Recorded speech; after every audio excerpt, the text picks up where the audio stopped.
आज की वीडियो बहुत ही खास होने वाली है और आज की वीडियो में हम आपको बताएंगे कि अगर आपने इस बात का ध्यान नहीं दिया तो कितनी भी वैकेंसी क्यों ना हो, आपकी नौकरी नहीं लगने वाली है।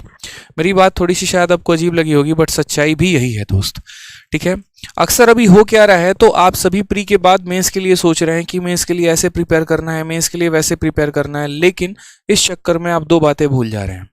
पहली बात तो मेरे भाई ये कि आप ये भूल जा रहे हैं कि आपको टाइपिंग का भी पेपर मेंस वाले दिन ही देना है। आपने नोटिस किया होगा तो कई सारे बच्चे ऐसे थे जिन्हों वो मेरिट से बाहर हो गए मात्र टाइपिंग के कारण। ठीक है, टाइपिंग जो है वो ऐसा नहीं है कि आप 2 दिन में, 4 दिन में या 2 महीने में सीख सकते हैं। इसके लिए अच्छा समय लगता है। अभी आपका सोचना ठीक है, बहुत अच्छी बात है कि आप सोच रहे हैं कि आपको मेंस में अच्छा स्कोर करना है, आपको इंग्लिश में अच्छा स्कोर लेके आना है, मैथ्स में अच्छा स्कोर लेके आना है, लेकिन वो स्कोर ही किस बात का, जब आपका ये सेशन 2 जो होगा डाटा एंट्री स्पीड टेस्ट, इसमें अगर आप बढ़िया कर ही नहीं पाएंगे, आपका स्पीड 27 वर्ड पर मिनट नहीं आ पाएगा, तो वो स्पीड किस बात का होगा, वो आपकी मेहनत किस काम के आएगी, वो नंबर किस काम के आएंगे। पहले यहाँ पर ऐसा होता था कि मेंस के बाद आपको आराम से समय दिया जाता था तो आप टाइपिंग की तैयारी कर लेते थे, लेकिन अब आपके पास उतना समय नहीं है।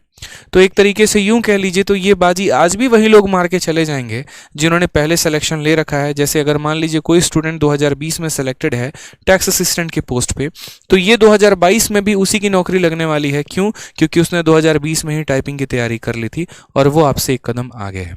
तो चिंता का विषय यहाँ पर उन बच्चों के लिए हो जाता है जो एकदम फ्रेशर हैं या जिन्होंने अभी तैयारी शुरू की है और जिनको टाइपिंग नहीं आती है। मेरे भाई, अब आपको डबल मेहनत करनी पड़ेगी।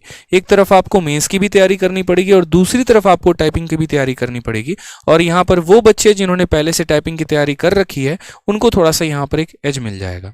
ठीक है, तो इस बात का ध्यान रखिए कि आपको टाइपिंग करना ही करना है। अब सबसे बड़ी बात आती है यहाँ पर क्वेश्चन की, सर टाइपिंग कहाँ से करें।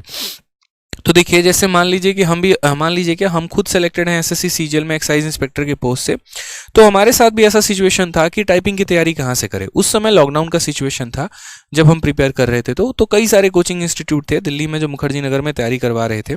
लेकिन मुझे ऐसा लगा कि कहीं पर जाकर और किसी कोचिंग इंस्टीट्यूट से टाइपिंग करना बहुत एक बेकार काम हो जाएगा, क्योंकि जितना समय हम आने और जाने में लगाएंगे उतना समय अगर हम खुद से टाइपिंग कर लेंगे तो ज़्यादा अच्छा होगा। तो हमने एक सेकेंड हैंड लैपटॉप खरीदा।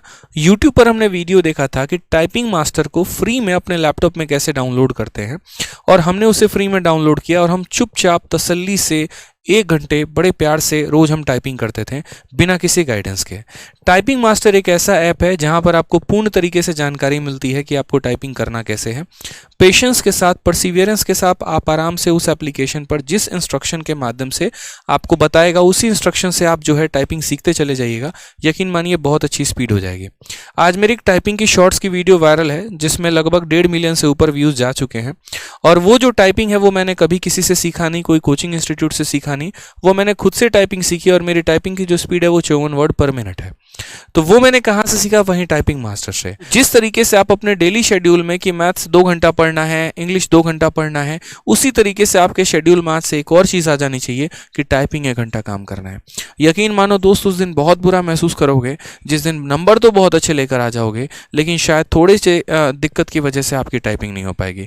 और हैरान की बात तो यहाँ पर यह है कि इस पॉइंट पर किसी का मन जा ही नहीं रहा, किसी का ध्यान जा ही नहीं रहा है, कोई सोच भी नहीं रहा है, लगे पड़े हैं मेंस में। ठीक है, ये कर लेंगे वो कर लेंगे, लेकिन इस पर कब सोचोगे? सोचना तो पड़ेगा, आज नहीं तो कल पड़ेगा, नौकरी आपकी है। तो इसीलिए मैंने कहा वैकेंसी चाहे कितनी भी हो, आपके लिए एक भी सीट नहीं होगी अगर आपने इस पॉइंट पर ध्यान नहीं दिया तो।